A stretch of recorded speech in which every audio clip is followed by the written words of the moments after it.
ये हो गई ट्रिप ज़ीरो और 11:30 पे जो है हम शुरू कर रहे हैं। यहाँ दिखा रहा है 242 किलोमीटर 3 घंटा 36 मिनट। तो चलिए शुरू करते हैं नोएडा से देहरादून की जर्नी। डेली का रूटीन यहाँ पे मामाया फ्लाईओवर डीएनडी वाले सेक्शन पे कभी भी आओ हमेशा आपको जो है जाम मिलेगा ही मिलेगा। अपन टाइम और डिस्टेंस को एक बार फिर से रिकैलकुलेट करेंगे जब अपन पहुँचेंगे अक्षरधाम टेम्पल। ये है अक्षरधाम। यहाँ से जो है हम अपनी यात्रा की फिर से शुरुआत करेंगे। फिर से मतलब यहाँ से ही मेज़र करेंगे। 220 किलोमीटर बता रहा है। अभी बज रहे हैं ठीक 12। NH 709B पर आपका हार्दिक स्वागत है। तो हमने ऑफिशियली जो है अभी देहरादून एक्सप्रेसवे पकड़ लिया है। 220 किलोमीटर। लक्ष्मी हॉलिडेज की बस करीब करीब कितनी स्पीड दिखा रही है यहाँ पे? 80 की स्पीड दिखा रही है, बट इवेंचुअली मुझे लगता है कि ये कम से कम 90+ पे चल रही होगी। अभी हम पहुँचने वाले हैं ईस्टर्न पेरिफेरल हाईवे। जो सामने आपको दिख रहा है वो EPE है। हमको निकलना है सीधा।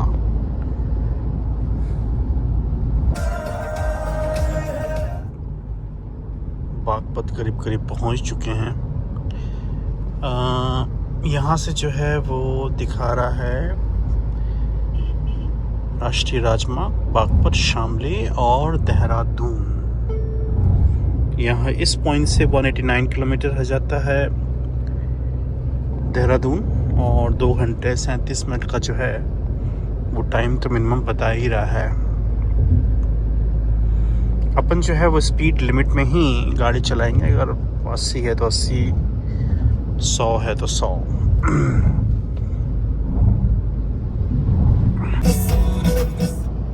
6 लेन हाईवे, 3 इस तरफ 3 इस तरफ।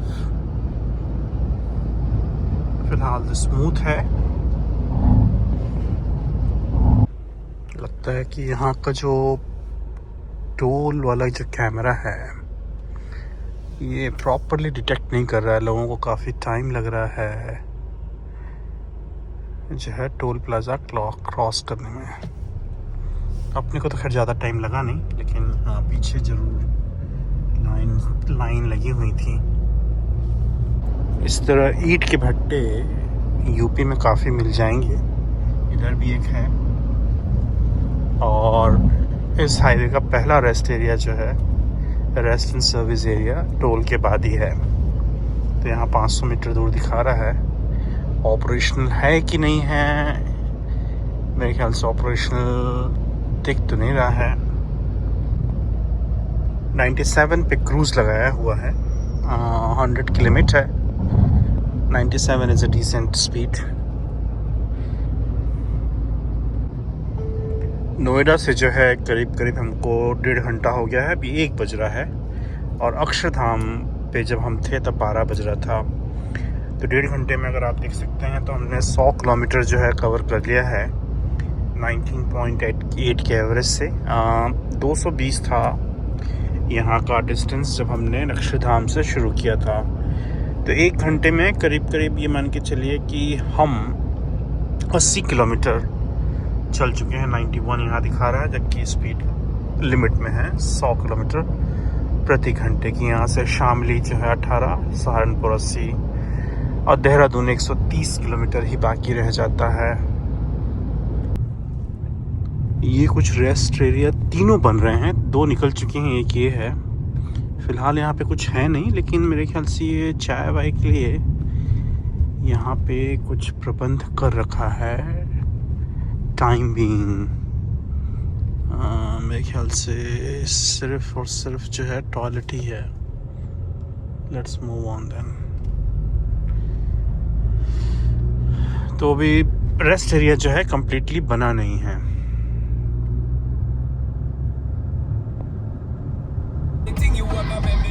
ये एक्सीडेंट, पलट गया ट्रक। हाई स्पीड में चलते हैं एक 100 की लिमिट है, 120 130 पे चलते हैं, फिर जो है कंट्रोल होता नहीं है, और इस तरह से जो है वो बोलेरो टॉपल हो गई। ये उत्तराखंड परिवहन की बसें।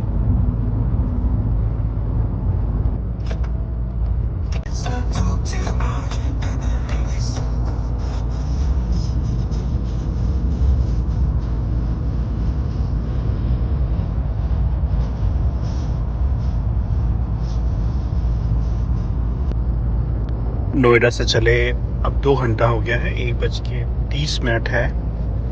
अब तक हमने 147 किलोमीटर करीब 20 के एवरेज से कवर कर लिया है। देहरादून अभी जो है 94 किलोमीटर्स दिखा रहा है, और 1 घंटा 32 मिनट का समय अभी भी दिखा रहा है। हम अपनी लिमिट में चल रहे हैं, 100 की जो लिमिट है यहाँ पे। 2 घंटे में करीब हमने 145 किलोमीटर कवर किया है। अभी तक जो है 160 किलोमीटर करीब चल के आ गए हैं। रोड तो अल्ट्रा सही है, कोई इसमें जो है बम्प नहीं है, थोड़े बहुत माइनर बम्प हैं, लेकिन ऐसा कोई ख़राब रोड नहीं है। दैट्स ऑसम रोड, और लोग डिसिप्लिन में चल रहे हैं। एक आध इडियट जो है वो थोड़ा आगे पीछे होते हैं, otherwise everybody is driving with in the limit. Saharanpur हम पहुंचने वाले हैं। उसके बाद से थोड़ा सा माउंटेनियस रेंज वाला जो है वो जोन शुरू हो जाएगा। वैसे भी खैर थोड़ी सी ग्रीनरी और उस तरह का लैंडस्केप जो है शुरू तो हो ही गया है।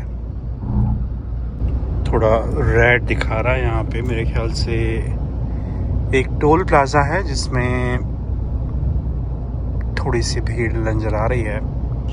मैप के हिसाब से पहुंच के देखते हैं कितनी भीड़ है कि नहीं है। वैसे तो एंट्री और एग्ज़िट पे ही टोल होना चाहिए, लेकिन मुझे समझ में नहीं आ रहा है कि बीच में एक टोल डालने का क्या मतलब है। अगर सहारनपुर निकलना है तो आप एग्ज़िट ले लीजिए, लेकिन टोल बीच में नहीं आने चाहिए अगर आप थ्रू जा रहे हो देहरादून तक। तो नहीं, यहाँ तो स्मूथ ही था, कोई जाम तो नज़र आया नहीं। That's good. यहाँ पे शायद कुछ जन सुविधाएँ हैं, टॉयलेट लोग रुके हुए हैं इधर। सुबह से मैंने कुछ खाया नहीं है, तो मैं सोच रहा हूँ कि करीब 60 किलोमीटर और है देहरादून, जहाँ पे ये हाईवे ख़त्म होगा, वहीं पे कहीं जो है वो किसी ढाबे पे उधर की भूख को शांत किया जाएगा। मेरे ख्याल से धन्यवाद पुनः आगमन प्रार्थनी है कि यहाँ पे ये देहरादून एक्सप्रेसवे ख़त्म हो गया है क्या।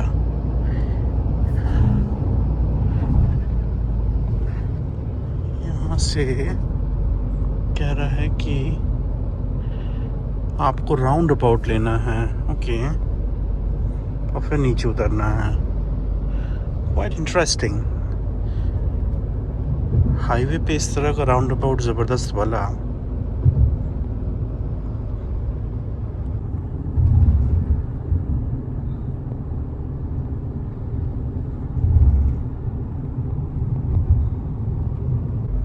यहाँ से ये वाला हाईवे हम ज्वाइन करेंगे। ये पता नहीं कौन सा हाईवे है, हरिद्वार हाईवे है, ये क्या है, आई एम नॉट श्योर। लेकिन ये थोड़ा सा रफ हाईवे है और बर्बाद हाईवे लग रहा है। I mean in the sense कि काफ़ी जो है वो रफ पैचेस हैं, बम्प ज़्यादा आ रहे हैं, रुड़की दिखा रहा है। तो ये मेरे ख्याल से हम सहारनपुर वाला, सॉरी, जो देहरादून वाला एक्सप्रेसवे है उसको हम ख़त्म कर चुके हैं। अब हम पुराने वाले जो है हाईवे में आ गए हैं। तो इस हाईवे को ज्वाइन करने में हमें लगा 2 घंटा 18 मिनट। हमने 172 किलोमीटर जो है वो तय किया 20 के एवरेज से। अब हम जो है पुराने वाले हाईवे पे आ गए हैं।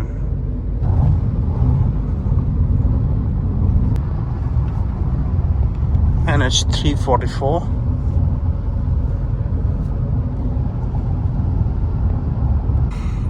ये और फिर से टोल प्लाजा, समझ में नहीं आ रहा है कि what is the rational behind this toll. अभी तो टोल आया था और इस वाले टोल में पैसे भी कट रहे हैं, तो एनुअल पास काम ही नहीं कर रहा है। 3.7 किलोमीटर पे फिर से दिखा रहा है दिल्ली देहरादून एक्सप्रेसवे। देखते हैं ये कौन सा वाला है। रोड तो यही दिखा रहा है, ये इसको बोल रहा है Delhi Dehradun expressway, take the flyover. Okay, यही रोड तो चली आ रही थी। कितने इसमें जो हैं टोल हैं, आई एम रियली सरप्राइज्ड।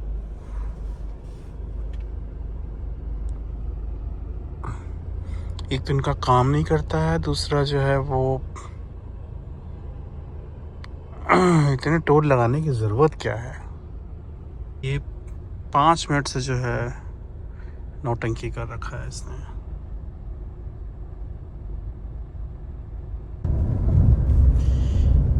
नीचे जो है वो कुछ टाइगर रिजर्व है, राजा जी टाइगर रिजर्व।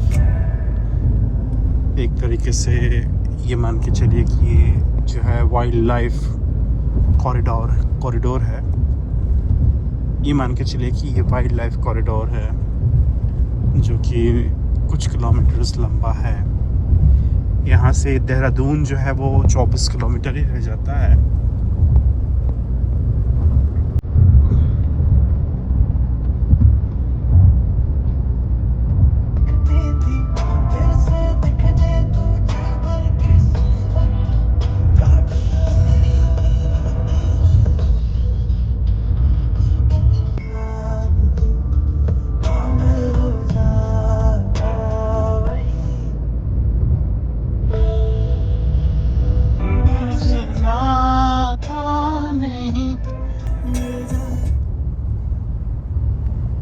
ये सेक्शन जो है देहरादून की तरफ काफ़ी मनोरम है। दोनों तरफ पहाड़ हैं, एक वाइल्ड लाइफ कॉरिडोर है और जो है वो ग्रीनरी है।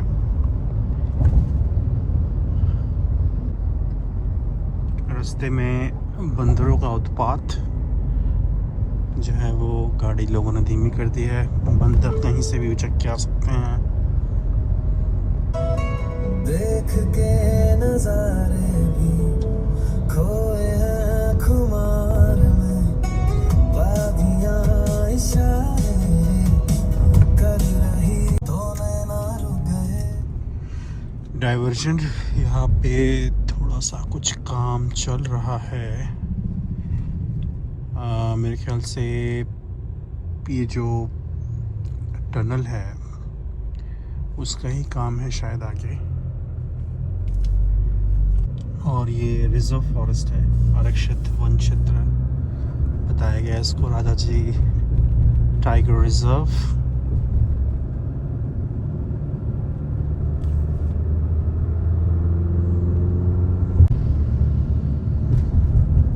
कुछ तो बेहतरीन स्ट्रक्चर यहाँ बन रहा है। रैंप मेरे ख्याल से पहाड़ के ऊपर से निकलेगा। हम जो है प्रॉबेबली टनल से निकलेंगे। तो स्वागत है आपका उत्तराखंड में भारतीय राष्ट्रीय राजमार्ग।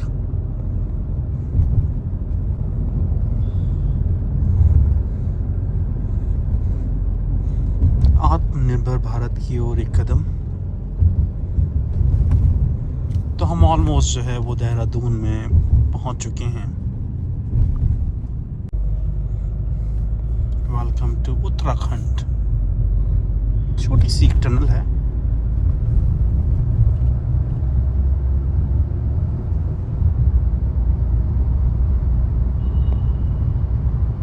टनल वैसे छोटी सी दिख रही थी लेकिन कम से कम आधे किलोमीटर की होगी। और अब आप आ गए हैं वादियों में, पहाड़ों में।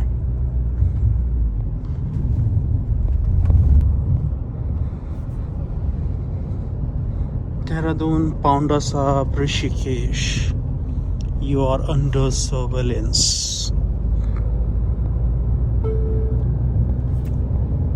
पहाड़ों का एक अपना अलग ही जो है रोमांच है।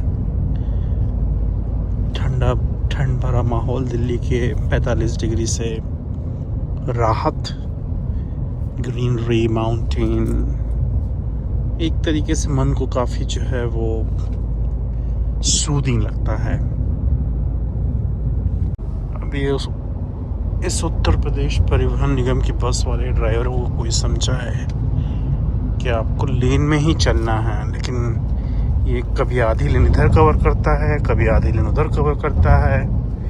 निकलने के लिए भी जो है वो खतरनाक सिचुएशन नज़र आ रही है यहाँ पे।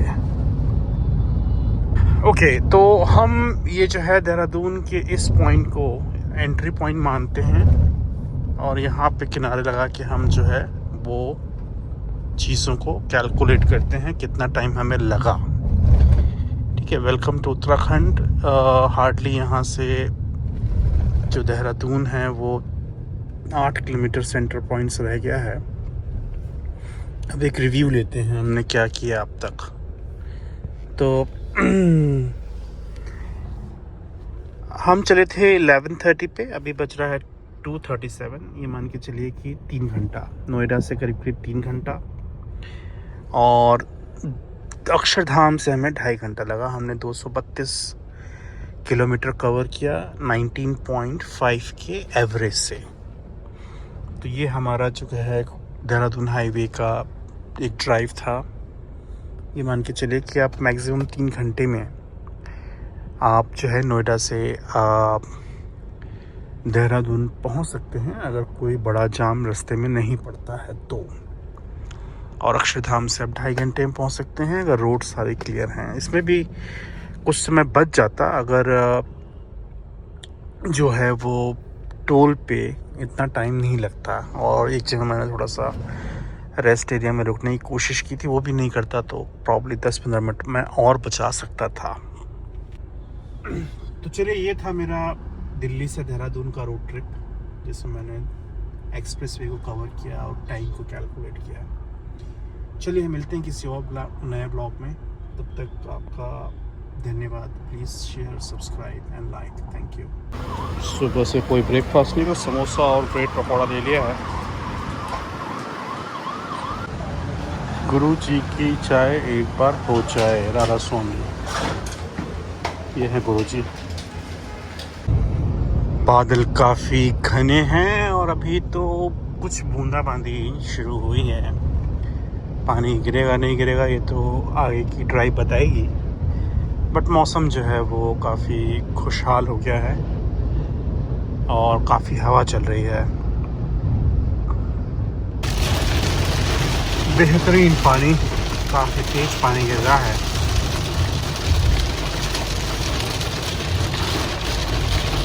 गर्मी से थोड़ी राहत लोगों को मिलती हुई